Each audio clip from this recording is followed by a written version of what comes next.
ও মুসলমান বন্ধুরা রে আমার, একজন রাখাল আবার গবেষণা শুরু করলো। লোকমান হাকিম গবেষণা করতে করতে চিন্তা করতেছে, আল্লাহ আসমান সুন্দর, জমিন সুন্দর, তারকা সুন্দর, সূর্য সুন্দর, পাহাড় সুন্দর, পর্বত সুন্দর, গাছ গাছালি গুলো সুন্দর। আল্লাহ এই সুন্দর তো তোমার নিজের কুদরতে হাত দিয়েই তুমি বানাইলা। আয় আল্লাহ, তোমার কুদরতি হাতের দ্বারা এই সুন্দর সবগুলো তুমি বানাইলা। আয় আল্লাহ, এত সুন্দর কিছু যদি তুমি বানাইতে পারো, তোমার কুদরতি সুন্দর হাত দিয়ে তো তুমি এগুলি বানাইছো রে খোদা। ওই সুন্দর কুদরতে হাত দিয়ে তো আমার মতন বেডঙ্গা বেসাইজের লোকমানকেও বানাইছো। আল্লাহ, আমি নিজে নিজে তো এত অসুন্দর হই নাই, কালো হই নাই, বেডঙ্গা হই নাই। আমারে তো তুমি আমার বানানেওয়ালা, আমারে তুমি বানাইছো। আমার বানানেওয়ালা আমি না, আমার বানানেওয়ালা একমাত্র তুমি। তুমি আমার এত বেডঙ্গা বেসাইজের বানাইয়া তুমি যদি আমার প্রতি সন্তুষ্ট থাকো, আমিও তোমার প্রতি সন্তুষ্ট। আয় আল্লাহ মালিক, আমারে তুমি এত বেডঙ্গা বেসাইজের করে বানাইলা, এত কালো করে আমারে বানাইলা। এই সমাজের মানুষ আমাকে কোনো দাম দেয় না, এই সমাজের মানুষের কাছে আমার কোনো দাম নাই। আয় আল্লাহ, আমার বানানেওয়ালা কিন্তু তুমি। দুনিয়াতে আমি দাম পাই বা না পাই তাতে কোনো অসুবিধা নাই। আমি জানি আমার জন্য আল্লাহ তুমি জান্নাত বানাইছো। তোমারে যদি রাজি আর খুশি করে জান্নাতে যাইতে পারি, তাহলে আমার দুনিয়াতে গরিব আর ধনী আমি যাই থাকি না কেন, জান্নাতে যাওয়ার পরে আমার কোনো আফসোস থাকবে না। আয় আল্লাহ, আমার জন্য তুমি জান্নাত বানাইলা, तमाम পৃথিবীর মানুষের জন্য তুমি জান্নাত বানাইলা। এক একটা মানুষের জন্য আল্লাহ এক একটা করে জান্নাত বানাইছে। কাফের মুশরিক বেঈমানদের জন্য আল্লাহ জান্নাত বানাইছে, কিন্তু না না, বেঈমানদেরকে আল্লাহ জান্নাত দিবে না। কাফের বেঈমানের জান্নাতগুলো আল্লাহ কেটে কেটে ক্যান্সেল করে করে ওই কাফের বেঈমানের জান্নাতগুলো আল্লাহ মুমিন মুসলমানদেরকে একের জায়গায় অধিক পরিমাণে জান্নাত দিয়া আল্লাহ মুমিনের মর্তবা বাড়ায়া দিবে। লোকমান হাকিম ডাক দিয়া বলে, মালিক, এই দুনিয়াতে আমি কিছু চাইবা না পাই তাতে আমার কোনো অসুবিধা নাই। আল্লাহ, মৃত্যুর পরে আমি তোমার পক্ষ থেকে আমি জান্নাতের মালিক হতে চাই, জান্নাতের মেহমান হতে চাই গো আল্লাহ। যদি দুনিয়াতে গরিব থাকি, আখিরাতেও যদি গরিব থাকি, একলো হারাইলাম ওকলো হারাইলাম, আল্লাহ তোমার জান্নাতে যেতে চাই। তোমার জান্নাতে যাওয়ার পরে আমি আর বেডঙ্গা বেসাইজের থাকবো না, তখন আমি সুন্দর মানুষ হয়ে জান্নাতের ভিতরে ঢুকবো। ও মালিক, তোমার জান্নাতের ভিতরে যেতে চাই, তোমার জান্নাতের মেহমান হতে চাই। আল্লাহ, তোমার কাছে আমি জান্নাত চাই। এবার হাকিম লোকমান একজন রাখাল হইয়া জান্নাতে যাওয়ার জন্য পেরেশান আর টেনশন আরম্ভ হয়ে গেল। নিজে নিজে বসে বসে চিন্তা শুরু করলো, হায় রে, দুনিয়াতে আমি একদম গরিব মানুষ, দুনিয়াতে আমার কিচ্ছু নাই। মৃত্যুর পরে যদি জান্নাতের মালিক হতে চাই, আমার অভাব থাকবে না জান্নাতে যাওয়ার পর, আমার দুঃখ থাকবে না জান্নাতে যাওয়ার পর। আমি একজন গরিব মানুষ কেমনে জান্নাতের ভিতরে যেতে পারবো? লোকমান হাকিম এবার চিন্তা শুরু করলো, কেমনে মালিককে খুশি করা যায়? আল্লাহরে খুশি করা ছাড়া তো জান্নাতে যাওয়া যাবে না। জান্নাতের মালিকের জান্নাতে যেতে চাই, তোমার রাজি খুশি করতে চাই। আল্লাহ, আমি চোখ দিয়া তোমার নাফরমানি করব না, জবান দিয়া তোমার নাফরমানি করব না, লজ্জা স্থান দিয়ে আমি নাফরমানি করব না। ও মালিক গো, আমি এবার আমল করা শুরু করলাম। রাসূল বলেছেন, আমার উম্মতের ভিতরে যারা তিনটা অঙ্গ প্রত্যঙ্গ দিয়া গুনাহ করবে না, জবান যারা পবিত্র রাখবে, লজ্জা স্থান পবিত্র রাখবে, চোখ পবিত্র রাখবে, রাসূল বলেন আমার উম্মতের ভিতরে তিনটা অঙ্গ প্রত্যঙ্গ যারা গুনাহ থেকে মুক্ত রাখবে, রাসূল আঙ্গুল ইশারা করে এভাবে সাহাবীদেরকে দেখেছে, জান্নাতে তারা আমার পাশাপাশি বসবাস করবে। আমার আপনার সমাজে যত মানুষ আছে সর্বপ্রথম নাফরমানি করে মানুষ তিনটা জিনিস দ্বারা: চোখ দিয়া করে, জবান দিয়া করে, লজ্জা স্থান দিয়া করে। দুনিয়াতে যত সাব আছে, দুনিয়াতে যত নামি দামি মানুষ আছে, মাওলানা হোক, মৌলবি হোক, মেম্বার হোক, চেয়ারম্যান হোক, সর্দার হোক, প্রধান হোক, শিক্ষিত হোক, মূর্খ হোক, এই তিনটা অঙ্গ প্রত্যঙ্গ দ্বারা সর্বপ্রথম খোদার নাফরমানি করে। কথা বলেন ঠিক কিনা? এই সমাজের সবচেয়ে বেশি অপরাধী হইল এই তিন অঙ্গ প্রত্যঙ্গের মানুষ। এই তিনটা অঙ্গ প্রত্যঙ্গ দিয়ে খোদার নাফরমানি সবচেয়ে বেশি করা হয়। লোকমান হাকিম বুদ্ধি করে বের করছে, আল্লাহ আমি গরিব মানুষ, আমি এই তিনটা অঙ্গ প্রত্যঙ্গ তোমার নাফরমানি থেকে মুক্ত রাখবো। আমি তোমার সাথে ওয়াদা দিতেছি, বিনিময় খোদা তুমি আমার জান্নাতের মেহমান বানিয়ে। আমল করা শুরু করলো। রাখাল হইয়া চোখ দিয়া গুনাহ করে না, জবান দিয়া গুনাহ করে না, লজ্জা স্থান দিয়া গুনাহ করে না। যেই মানুষের লজ্জা স্থান পবিত্র, যার জবান পবিত্র, যার চক্ষু গুনাহ থেকে মুক্ত, এই মানুষটা ছোট ছোট ইবাদত করেও বিশাল বড় বড় স্বাদ পাবে। যার জবান হেফাজত না, চক্ষু দিয়া গুনাহ করে, লজ্জা স্থান দিয়া গুনাহ করে, তাহাজ্জুদের নামাজ পড়েও বেটায় শান্তি পাবে না। আশরাফ আলী থানভী রাহমাতুল্লাহি আলাইহি বলেন, একজন বেগানা নারী তোমার সামনে পড়েছে, আল্লাহর ভয়ে যখন বেগানা নারী থেকে চোখটা ফিরায় আনিছো, 10,000 তাহাজ্জুদের নামাজের সাজদা যদি দাও, যত আল্লাহর কাছে তুমি প্রিয় হইবা। তোমার চোখটা বেগানা নারী থেকে হেফাজত করে অন্যদিকে নিয়েছো আল্লাহর ভয়ে, 10,000 তাহাজ্জুদের সাজদার চাইতো মালিকের দরবারে তুমি আরো দামি হইয়া যাইবা।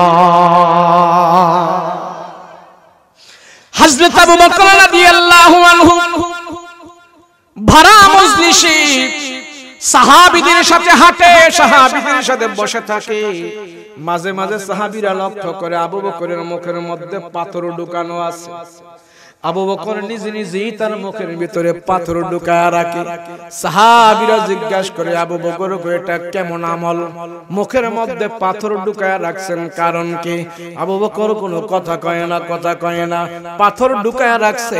সন্ধ্যা সময় পাথর বের করে ওই সাহাবীকে ডাক দিয়া কয়, সাহাবী রে, তুমি আমার সাথে চলাফেরা করেছো, তুমি আমার সাথে জীবন যাপন করেছো, আজকে সকাল থেকে সন্ধ্যা পর্যন্ত তুমি ছিলা, তোমার প্রতিটা কথার জবাব যদি আমি দিতাম, হিসাব করে দেখেছি 100-র উপরে বেহুদা কথা আমি কইতাম। আমার এই জবানটা আমি পবিত্র রেখেছি, বেহুদা কথাবার্তা কই নাই। পাথর ঢুকানোর কারণে তোমার কথার জবাবও আমি দেই নাই। 100 অনর্থক কথা থেকে আমি আবু বকর আমার জবানকে হেফাজত রেখেছি। ও মুসলমান বন্ধু, একজন রাখাল হয়ে তিনটা আমল করলো, তিনটা ওয়াজ নিজে নিজে করলো, আল্লাহর সাথে অঙ্গীকার করলো, মালিক চোখ দিয়ে গুনাহ করব না, জবান দিয়ে গুনাহ করব না, লজ্জা স্থান দিয়ে গুনাহ করব না। আয় আল্লাহ, এবার যখন রাখাল আমল করা শুরু করলো, রাখাল বাড়িতে গেল, সন্তান রাখাল বাড়িতে গেল, বাড়িতে যাওয়ার পর তার সন্তানদেরকে বসাইলো। রাখালের 11টা সন্তান ছিল, লোকমানের 11টা সন্তান ছিল।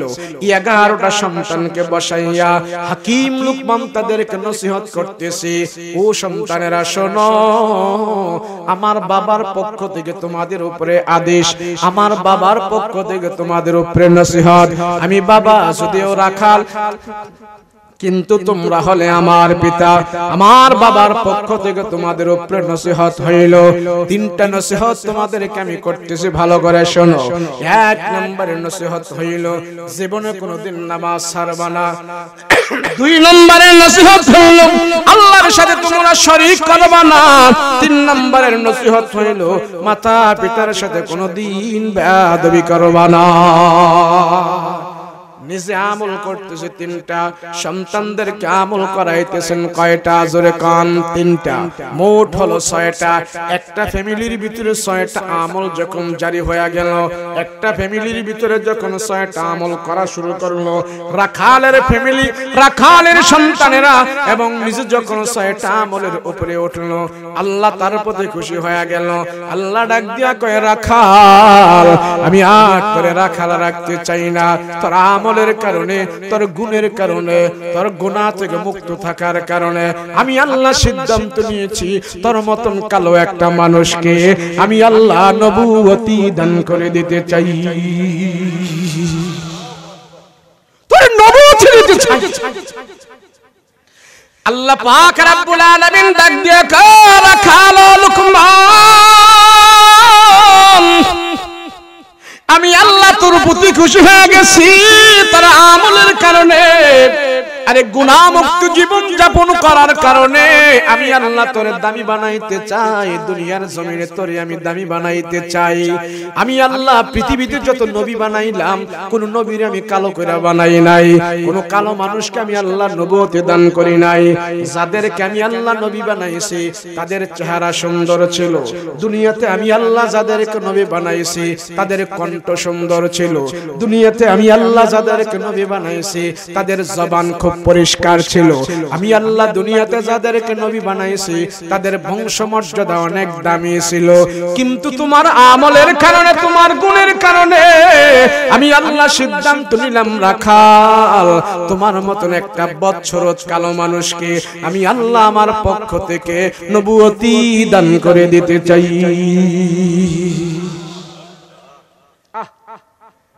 আল্লাহ কত খুশি হয়ে গেছে তার। মুসলমান বন্ধুরা রে আমার, লুকমান হাকিম যখন এই কথা শুনল, কোন কালো মানুষের আল্লাহ নবুয়তি দেয় নাই। হাকিম লুকমান আল্লাহর দরবারে বলে, আল্লাহ এই পৃথিবীতে যদি কোনো বেনঙ্গা বেসাইজের মানুষকে আপনি নবী না বানান, আল্লাহ আমার মতন বেডঙ্গা বেসাইজের লোকমানকে নবুয়ত দেওয়ার দরকার নাই। না মালিক, না না, আমি আপনার কাছে নবুয়তি নিব না, নবুয়তি নিব না। আল্লাহ আমারে অন্য কিছু দেন, নবুয়তি আমার দরকার নাই। আল্লাহ ডাক দেয়া কয়, লোকমান রে, নবুয়তি যদি না নাও আরেকটা দরজা তোমার জন্য খোলা আছে। মালিক গো সেটা কি? আল্লাহ ডাক দেয়া কয়, আমার গায়বী খাজানা থেকে এলেম নে, এলেম আমি আল্লাহ তোরে দিতে চাই। লোকমান হাকিম বলে, আল্লাহ এলেম নিয়ে লাভ হবে কি? হাকিম লোকমান এই কথা বলার পর আল্লাহ ডাক দেয়া কয়, এলেম নিলে লাভ হবে তোমার জন্য দুইটা। এক নম্বরে এলেম দিয়া দুনিয়া থেকে আল্লাহ তুমি আমার আল্লাহকে চিনতে পারবা। দুই নম্বরে মৃত্যুর পরে জান্নাতে যাওয়ার পর গায়বী খাজানা থেকে এলেম যদি পাও, ওই এলেম দিয়ে আমার জান্নাতের নিয়ামতগুলো খুঁজে খুঁজে বের করতে পারবা। আল্লাহু আকবার। লোকমান হাকিম বলে, আল্লাহ যেই আসমানি ইলমের মাধ্যমে আপনার চিনা যাইবে,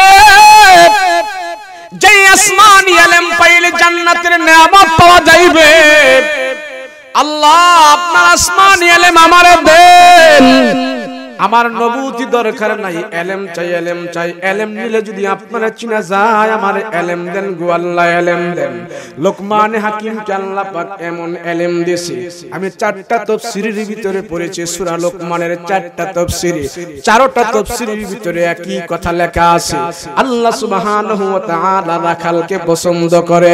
আল্লাহ খুশি হয়া হাকিম লোকমানের মাথার ভিতরে আল্লাহ 10,000 কিতাবের জ্ঞান আল্লাহ ঢুকাই দিয়েছে। 10,000 কিতাবের জ্ঞান দিয়া আল্লাহ বলে, তোমাকে দুনিয়াতে আমি দামি বানাই দিতে চাই। ও লোকমান, তুমি গুনাহ ছেড়েছো, তোমার চোখ ইবাদত রেখেছো, সন্তানদেরকে ভালো আদেশ দিয়েছো। আমি আল্লাহ তোমারে আর রাখাল থাকতে চাই না, ওখান থেকে টান দিয়া আমি হাকিম বানাই দিয়েছি। আল্লাহ পাক ডাক দিয়া কয়, রাখাল লোকমান শোনো, তোমার সন্তানদেরকে তুমি 3টা আদেশ দিয়েছো, নিজে 3টা আমল করেছো। আমার আল্লাহর কাছে এত পছন্দের এগুলি আমল, আমার আল্লাহর কাছে এত ভালো এত পছন্দের হয়ে গেছিল লোকমান জানো জানো আমি আল্লাহ তোমার আদেশগুলো কত পছন্দ করেছি জানো না আখিরি জামানার নবীর উপরে আমি আল্লাহ কোরআন নাজিল করব আখিরি জামানার নবীর উপরে আমি আল্লাহ হেদায়েতের বাণী নাজিল করব আমি আল্লাহ খুশি হয়ে তোমার এই আমলগুলো আমার আল্লাহর ভাষায় আমার আল্লাহর ভাষায় আমি জিবরাইলের মাধ্যমে তোমার এই আমলগুলো আমি আল্লাহ কোরআনের মধ্যে আয়াত বানায়া পাঠাই দেব আল্লাহু আকবার মুসলমান ভাইরা রে আমার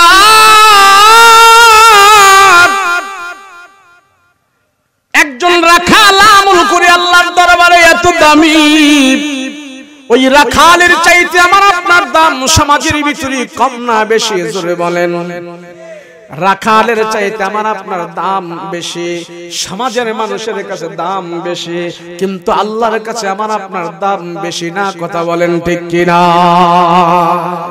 এক নম্বরে গুনাহ ছাড়ো যদিও তুমি সমাজের নিম্নপদের হও দুই নম্বরে তুমি যদি গুনাহওয়ালা হও সমাজের ভিতরে যত বিত্তশালী হও তাতে কোনো অসুবিধা নাই দেখবা তুমি যত বড় ধন সম্পদওয়ালা হও গুনার সাথে তোমার সম্পর্ক এই ধন সম্পদ দুনিয়াতে তোমার জন্য আযাব হয়ে যাবে আযাব হয়ে যাবে মুসলমান ভাইরা রে আমার লুকমান হাকিম এবার আল্লাহর পক্ষ থেকে কিতাবের জ্ঞান পাইলেন আসমানি ইলম পাইলেন আল্লাহ পাক রব্বুল আলামিন তার সমাজের দামি বানায়া দিয়েছে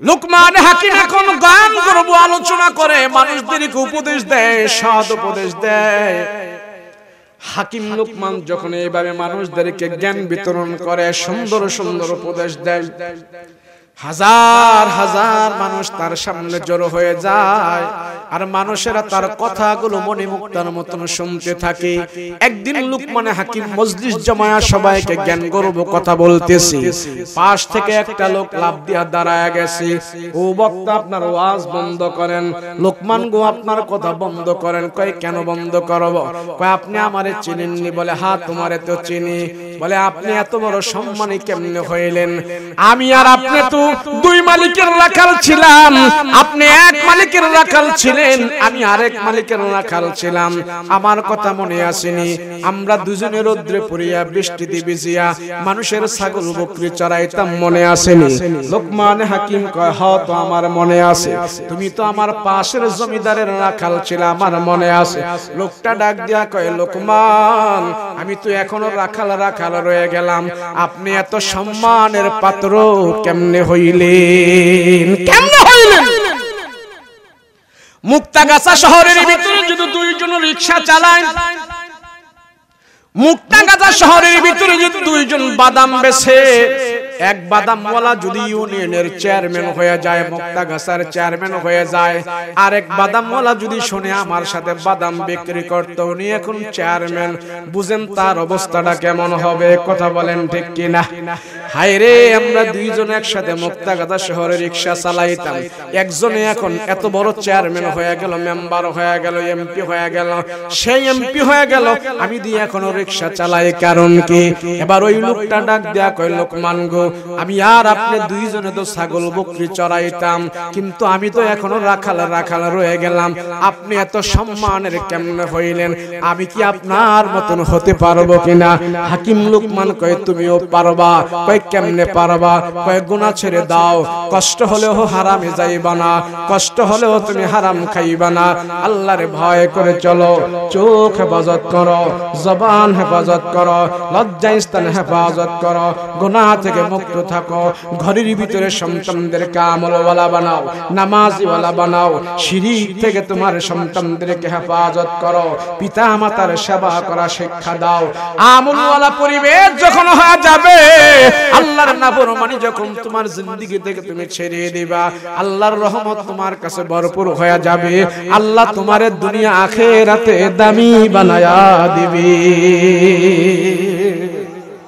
আরে মানুষ আজ এই সমাজে মুসলমানের সংখ্যা বেশি না কম বলেন বেশি না কম কিন্তু সারা দুনিয়াতে মুসলমান আজ বেশি, তুলনামূলক বেশি। সারা দুনিয়াতে এত মুসলমান, আজ আমরা দেখতে পাই মুসলমানের আজ কুত্তার মতো পিটানি খাইতেছে কাফের মুশরিকের হাতে। কথা কও ঠিক কিনা? কারণটা কি? কারণ হলো মুসলমান জিনায় লিপ্ত হয়ে গেছে, মুসলমান হারামে লিপ্ত হয়ে গেছে, মুসলমান ফাহিশাকাজে লিপ্ত হয়ে গেছে। মুসলমানের সন্তানেরা যত আকাম কুকামে লিপ্ত, কোন কোন পর্যায়ে কাফেরের ছেলেরাও এত খারাপ কাজ করে না। কথা বলেন ঠিক কিনা? তাহলে পিটা খাইবো না তো খাইবোটা কি? খাইবোটা কি? আল্লাহ কয় গুনাহ ছাড়, নাফরমানি ছাড়, নাফরমানি ছাড়। আমি আল্লাহ একের পর এক যখন আযাব দিতে থাকবো, কয়টা ঠেকাবি? ঠেকাবি কয়টা? ঘোষণা আছে 2023 সালে দুর্ভিক্ষ হবে। আপনারা শুনছেন? সারা পৃথিবীতে 40টা রাষ্ট্রে দুর্ভিক্ষ হবে। কয়টা? 40টা রাষ্ট্রে দুর্ভিক্ষ হবে। এর ভিতরে আলহামদুলিল্লাহ বাংলাদেশের নাম আছে 3 নম্বরের কাতারে। কয় নম্বরের কাতারে? দুর্ভিক্ষর কথা বলে বলে শয়তান আমাদেরকে ভয় দেখায়। কে ভয় দেখায়? অভাবের ভয় শয়তান দেখায়। রাসূল বলে গেছেন, যখন আমার উম্মত অভাব দেখবে, তখন যখন তারা গুনাহ ছেড়ে দিবে, আল্লাহর ভয় তাদের অন্তরের ভিতরে ঢুকবে, পূর্বের গুনার জন্য তারা যখন আল্লাহর দরবারে লজ্জিত হবে, তওবা করবে, আল্লাহ তাদের অভাব দূর করে দিবে। নবীজি বলেছেন, অভাব দূর করার আমল করো, কোন দুর্ভিক্ষ আমাদের নাগাল পাবে না। কথা বলেন ঠিক কিনা? গুনাহ ছাড়ো। হাকিম লুকমান 3টা আমল করেছে, আল্লাহ দুনিয়াতে তারে দামি বানাই দিয়েছে। আরে সে তো রাখাল ছিল, তার চাইতে তো আমার আপনার দাম অনেক বেশি, অনেক বেশি। কথা বলেন ঠিক কিনা? নিজে আমল করছো কয়টা? সবাই বলেন কয়টা? সন্তানদের কি করাইছেন কয়টা?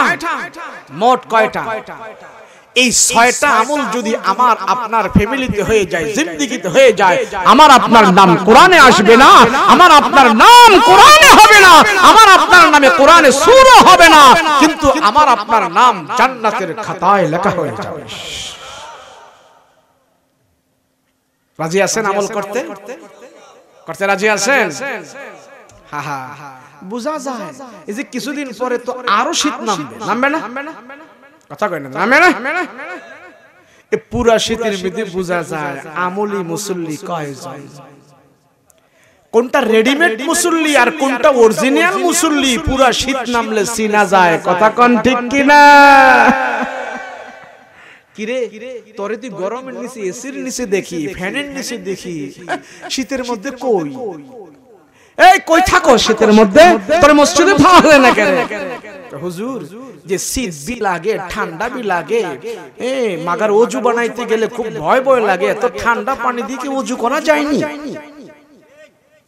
আমরা পুরান ঢাকায় থাকি তো, আমি যেখানে নামাজ পড়াই ওখানে 9 বছর কলতা বাজার ধোলাইখাল পুরান ঢাকার আওতায় পড়ছে এটা।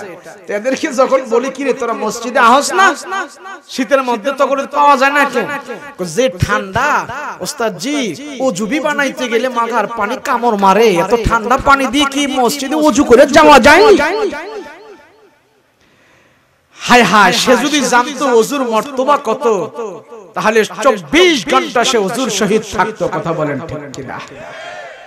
রাসূল বলেন আমার উম্মত এভাবে যখন ওযু করবে, এভাবে ওযু করবে, হাত মুখে যখন পানি লাগাবে, মাথা মাসে করবে, ওযুর অঙ্গ প্রত্যঙ্গগুলো হাসরের ময়দানে নূরের লাইট হয়ে জ্বলতে থাকবে, জ্বলতে থাকবে।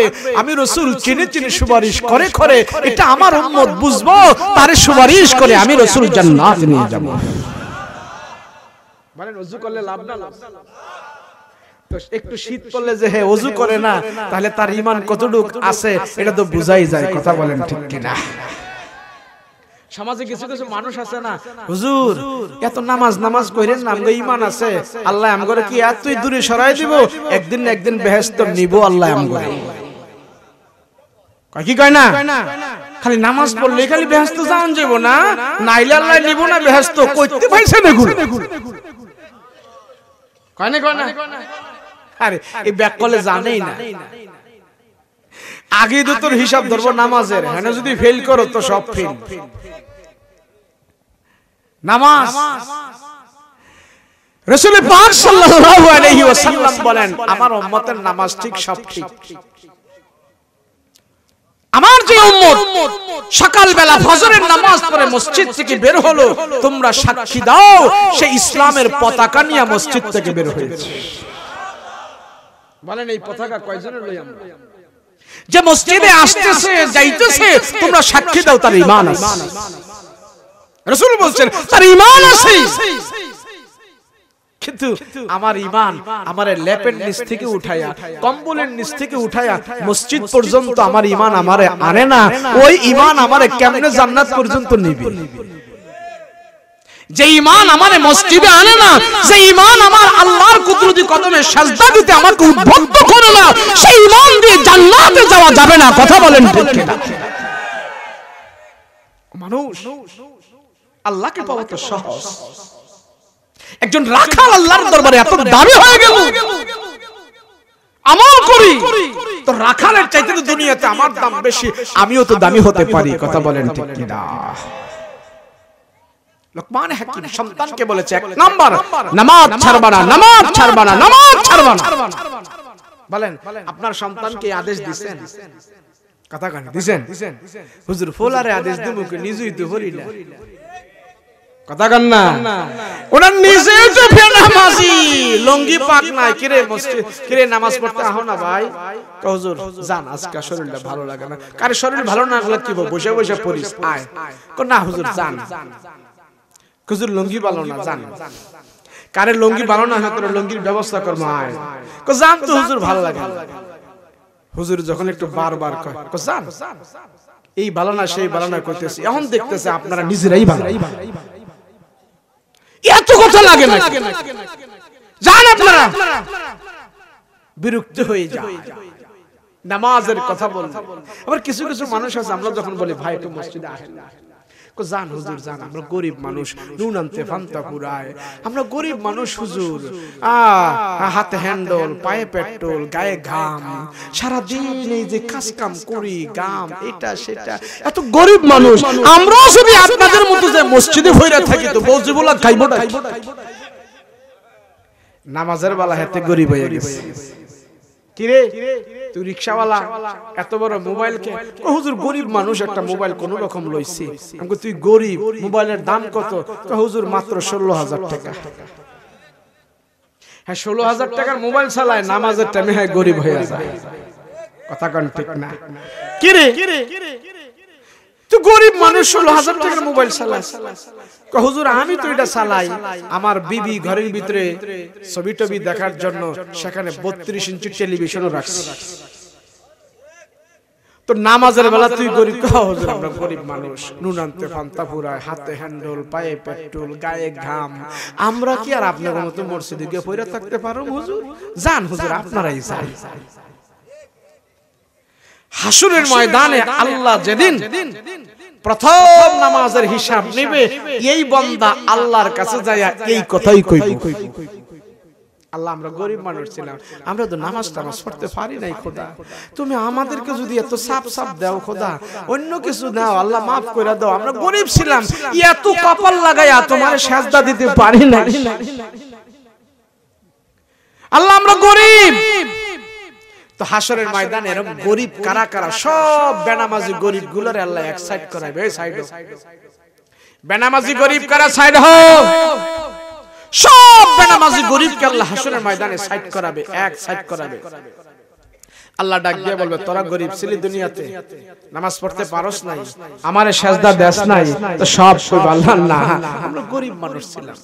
তো সব বেনামাজি গরিবগুলোকে এক সাইড করি আল্লাহ নবীদের ভিতর থেকে একজন নবীকে সেখানে হাজির করবেন, ডাক দিবেন। নবীদের ভিতর থেকে যিনি গরিব নবী, ওনার নাম হলেন ঈসা আলাইহিস সালাতু ওয়াস সালাম। নাম কে জোরে বলেন? ঈসা নবীর দুনিয়াতে বাপ ছিল না, তো বাবা সারা দুনিয়াতে আসছে, বেটাই তো প্রথমেই বাবার সম্পত্তি পায়নি, বাপই পায় নাই, তো সম্পত্তি পাইব কই থেকে? তো ঈসা নবী হলেন সবচেয়ে গরিব নবী, দুনিয়াতে এক টুকরো ভিটি মাটি ওনার নামে ছিল না। তো আল্লাহ সেদিন ডাক দিবে তাল হে আইনা ঈসা আসো, তাল আইনা ঈসা তুমি কোথায়?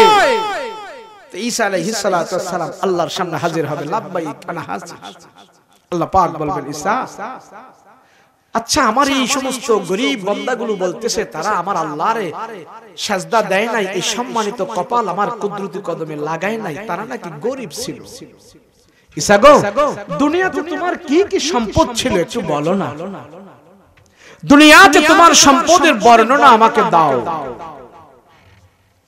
ঈসা আজকে সবার সামনে তোমার সম্পদের বর্ণনাগুলো তুমি তালা খুঁজে খুলে বলো।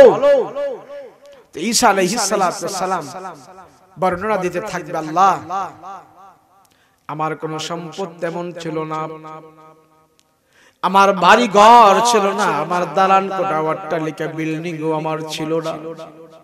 আয় আল্লাহ আমার খাট কম্বল ল্যাপ তোশক এগুলিও আমার কোনো কিচ্ছু ছিল না, জুড়াইতে পারি নাই, সম্পদ ছিল না। আয় আল্লাহ আমি দুনিয়াতে একদম গরিব ছিলাম, আমার এত সহায় সম্পত্তি ছিল না। ও মালিক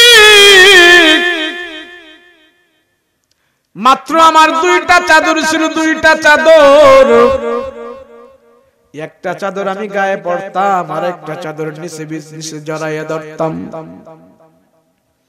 আল্লাহ রাতের বেলা একটা চাদর বিছাইতাম আর একটা চাদর আমি গায়ে দিয়া রাখতাম, দিনের বেলা একটা চাদর বিছাই আমি গোসল করতাম, আর একটা চাদর আমার সারা শরীরে আমি জড়াইয়া রাখতাম। আল্লাহ এই আমার দুইটা চাদর ছিল, না ছিল কম্বল, না ছিল খেতা বালিশ, না ছিল খাট পালং, না ছিল তোশক, মাত্র আমার দুইটা চাদর, দুইটা চাদর দিয়ে আমি জিন্দেগি কাটাইছি গো খোদা।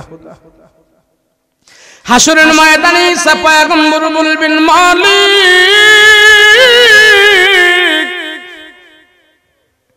এই দুইটা চাদর আমার সম্বল, এই দুইটা চাদর আমার সম্বল। দেখবেন খ্রিস্টানেরা ঈসা নবীকে মানে দুইটা চাদর তারা লাল, দুইটা চাদর তারা জড়ায়া রাখে, দেখছেন কি না? আল্লাহর সামনে ঈসা পয়গম্বর বলবেন আল্লাহ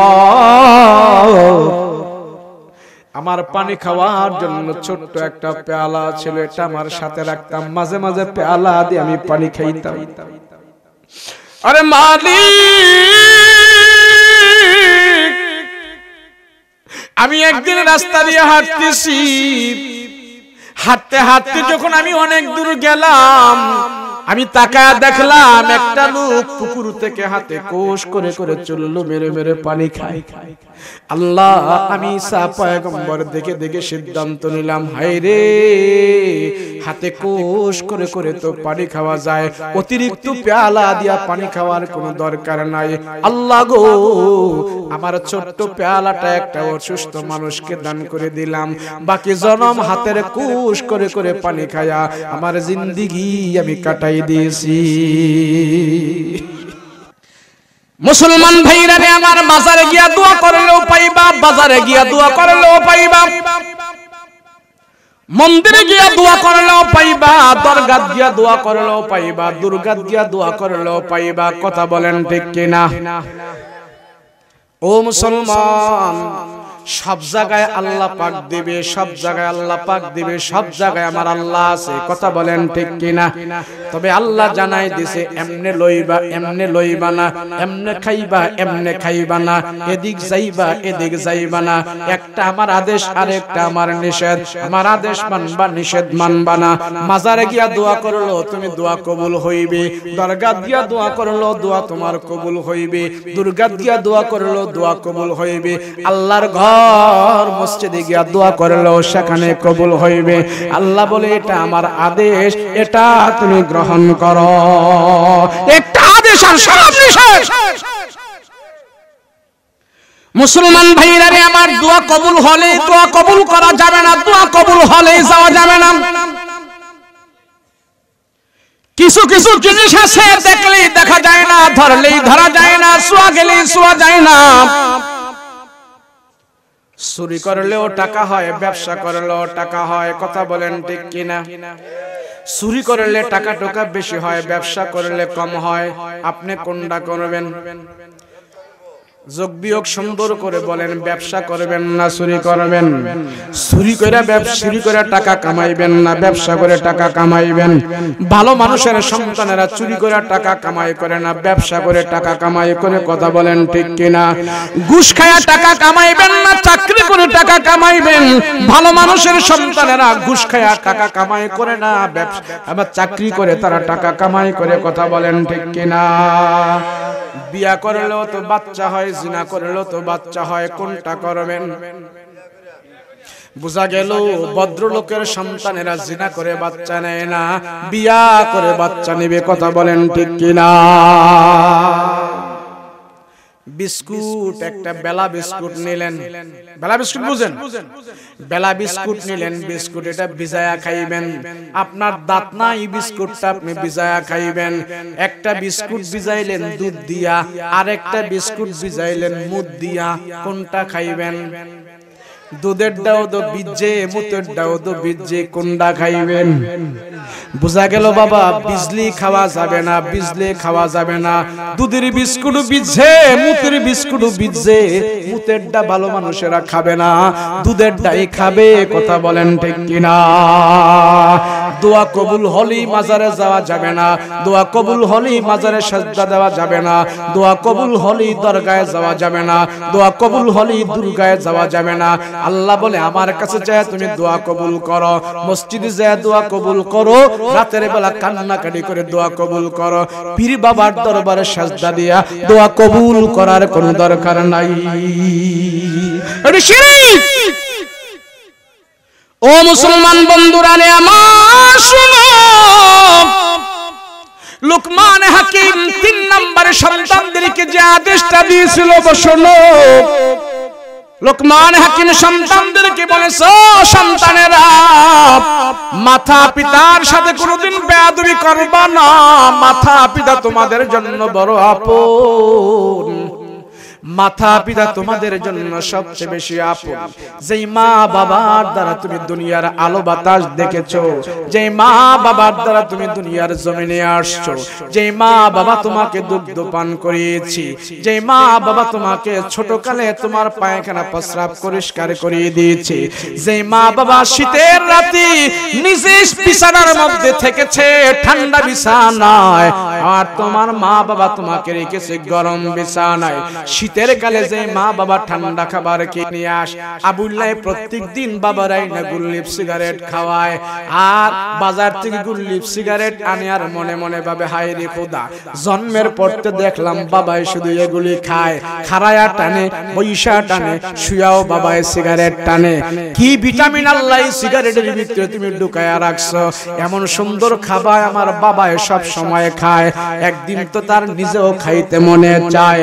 আবুল্লাহ আবার বাজার থেকে 5টা সিগারেট নিল, একটা সিগারেট কোমরের মধ্যে ব্ল্যাকমেল করলো, 4টা সিগারেট আইনা বাবারে খাওয়াইলো। চিন্তা করে যে খাবার বাবায় খায় ওটা অবশ্যই ভালো খাবার, এটা তো আমারও মাঝে মাঝে খাইতে মনে চায়, কথা বলেন ঠিক কিনা? এখন এই সন্তান মানুষের সামনে সিগারেট ধরাইতে পারে না,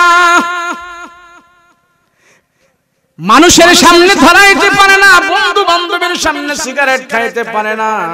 এখন আবুল্লাহ পায়খানার ভিতরে যায় সিটকানি লাগায়া সিগারেট খায়। কথা কও ঠিক কিনা? যেই সন্তান সিগারেট খাওয়া শিখলো বাবার থেকে, ওই সন্তান বাবারে পিটাই বেটাই তো স্বাভাবিক। কথা বলো ঠিক কিনা?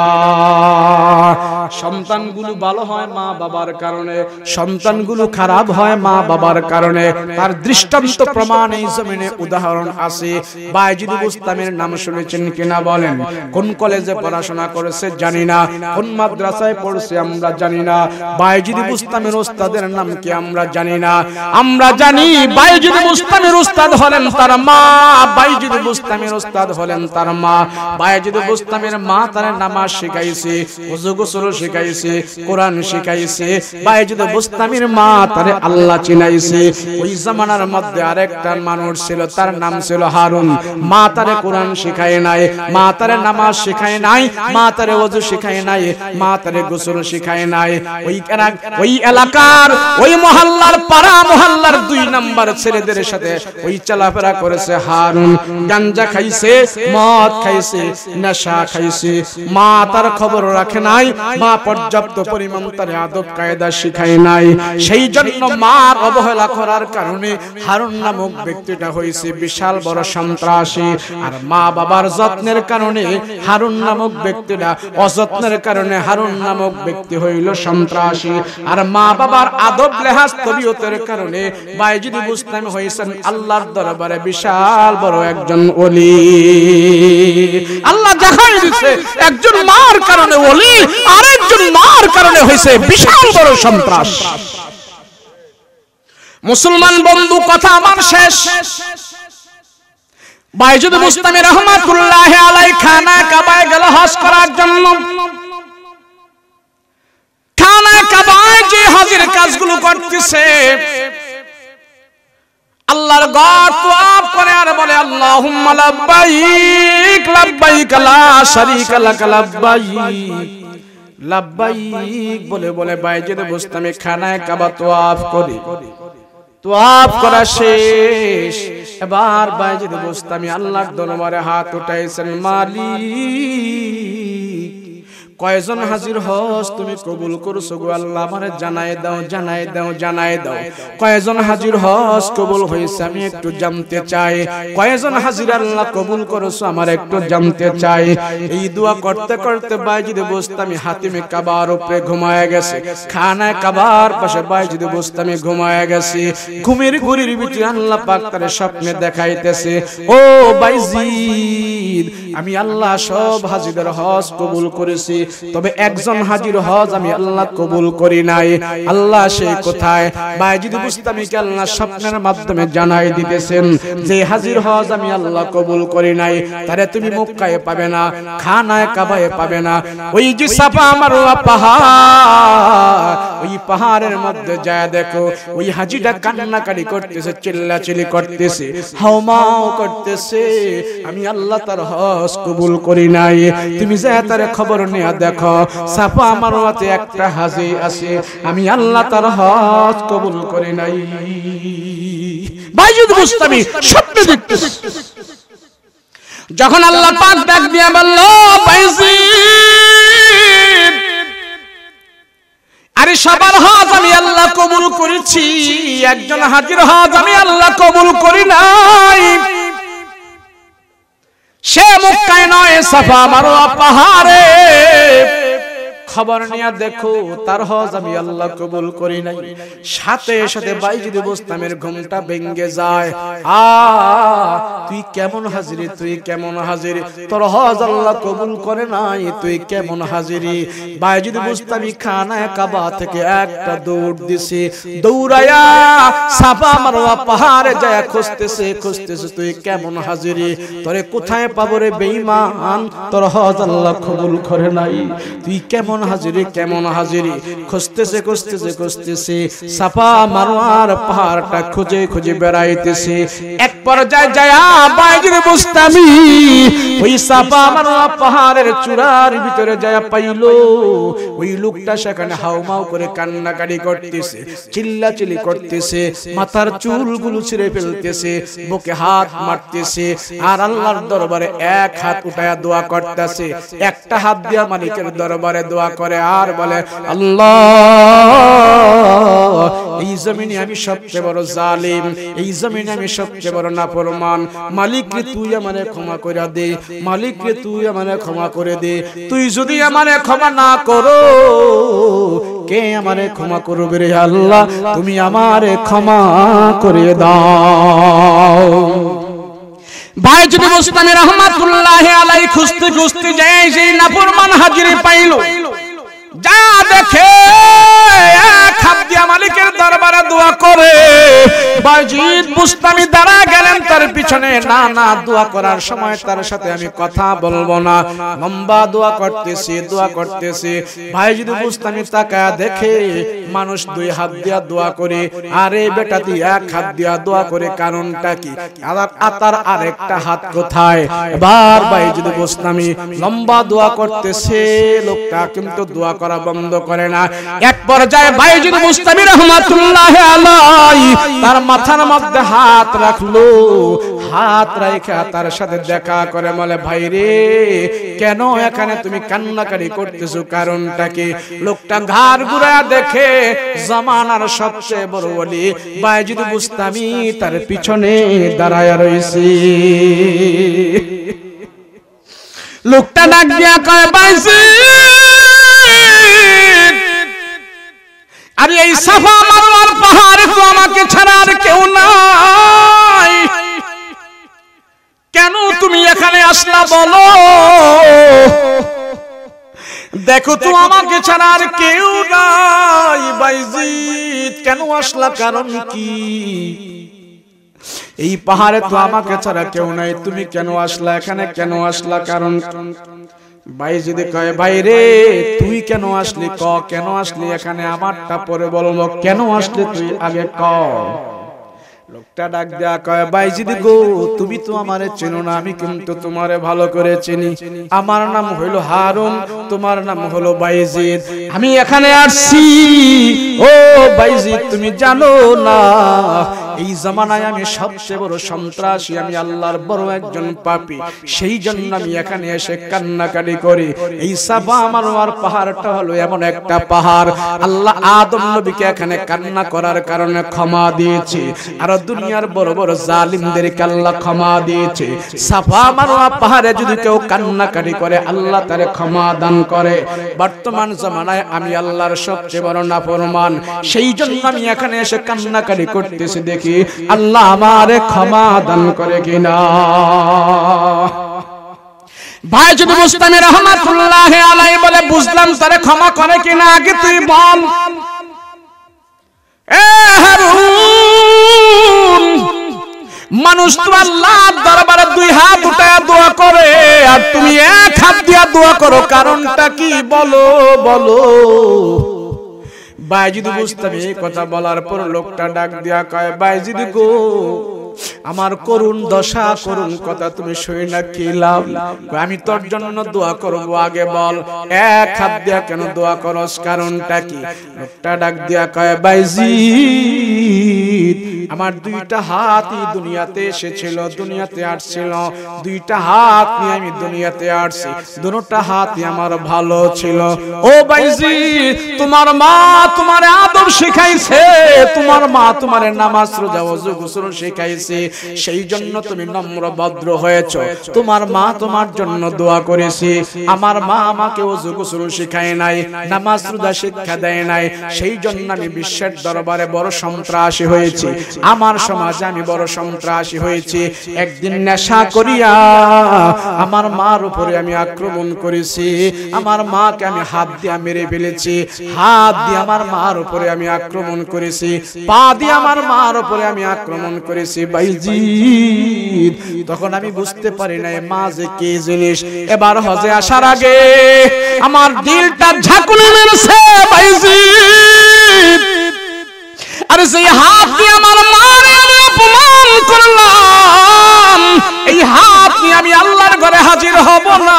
না না ও বাইজিদ, যে হাত দিয়ে আমার মারে আমি আঘাত করেছি সেই অপরাধের হাত দিয়ে আমি বাইতুল্লাহে আসবো না। বাইজিদ গো, আমি যখন দেখতে পারলাম আমি বিশ্বের দরবারে বড় অপরাধী, এই হাত দিয়ে আমার মারে আমি অপমান করেছি, হজে আসার আগে আমার হাতটা আমি নিজে নিজে কাইটা কাইটা কুবায়া কুবায়া আলাদা করে ফেলে দিয়েছি।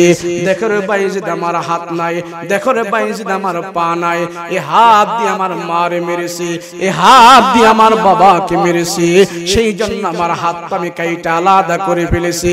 এই হাত আর আমার হাতে রাখবো না, এই দেহ থেকে আমি বিচ্ছিন্ন করে দিয়েছি।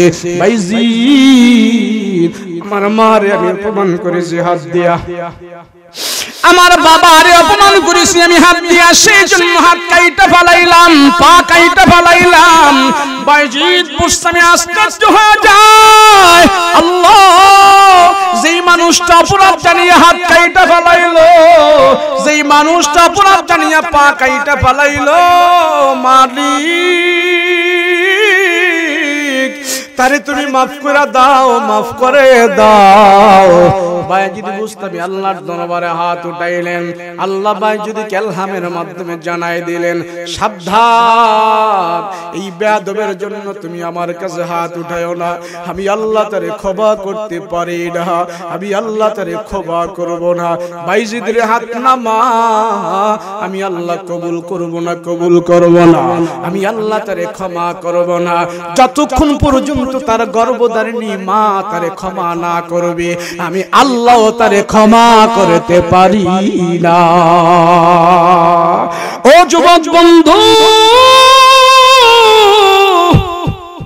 তোমার হাতে ধরি রে যুবক, তোমার পায়ে ধরি, যে মায়ের দ্বারা দুনিয়াতে আসলা, যে মায়ের তোমাকে পেটে নিয়ে ধারণ করেছে, ওই মায়ের কথার দ্বারা তুমি রাগ করবা না, ওই মারে তুমি কষ্ট দিবা না, ওই মাকে তুমি কষ্ট দিবা না, ওই মাকে তুমি কষ্ট দিবা না, ওই মাকে তুমি কষ্ট দিবা না। রাসূল বলেছেন তোমার মায়ের চেহারার দিকে তাকাইলে তোমার গুনাহ খাতা আল্লাহ ক্ষমা করে দিবে।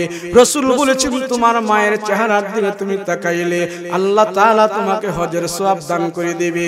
রাহমাতুল লিল আলামিন ডাক দিয়া কয় উম্মত, তোমার মাকে তুমি কষ্ট দিও না, নতুন বিবি ঘরে আইনা নতুন বিবির প্রেমে পইরা মারে কষ্ট দিও না।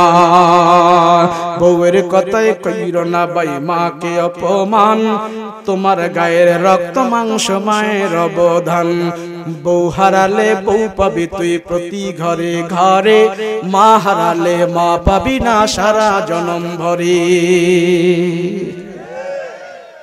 মানুষ একটু বিবেক করো, একটু বিচার করো, কার দ্বারা দুনিয়ার আলো বাতাস দেখেছো?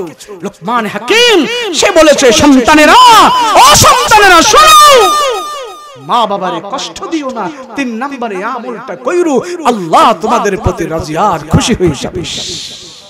একজন রাখাল যদি সন্তানদেরকে আদেশ দিতে পারে, আমি আপনি কেন পারবো না বলেন? আমি আপনি কেন পারবো না? সন্তানদেরকে নামাজের আদেশ দিবেন, শিরিক থেকে মুক্ত রাখবেন, পিতামাতার সাথে ভালো ব্যবহার করে এই তালিম দিবেন। রাজি আছেন ইনশাআল্লাহ? রাজি আছেন ইনশাআল্লাহ?